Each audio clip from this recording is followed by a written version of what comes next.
Desember tahun 1950, Dotam Belanda mengklaim Indonesia telah hancur. Soekarno dan Hatta ditangkap. Yogyakarta jatuh. Dunia percaya bahwa Republik Indonesia sudah berakhir. Tapi, ada satu suara yang menggagalkan rencana Belanda.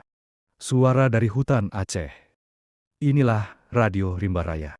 Di pedalaman Aceh, jauh dari mata-mata Belanda, para pejuang membangun Radio Rimba Raya. Satu-satunya saluran komunikasi yang tersisa. Dari sinilah, dunia mendengar bahwa Indonesia masih ada. Radio ini mengudara dalam bahasa Inggris, Arab, dan Belanda. Mereka mengirim pesan ke India, Australia, hingga PBB. Dunia akhirnya tahu, Indonesia belum kalah. Karena suara dari hutan Aceh ini, Belanda dipermalukan di PBB. Mereka dipaksa mengakui bahwa Indonesia masih berdiri. Tekanan internasional pun meningkat, memaksa Belanda kembali ke meja perundingan. Tanpa Radio Rimba Raya, mungkin Indonesia benar-benar dianggap lenyap.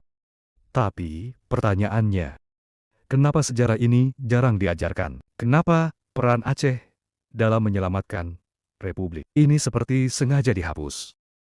Bagikan video ini. Biarkan semua orang tahu bahwa Aceh bukan hanya bagian dari Indonesia, tapi penyelamat kemerdekaannya.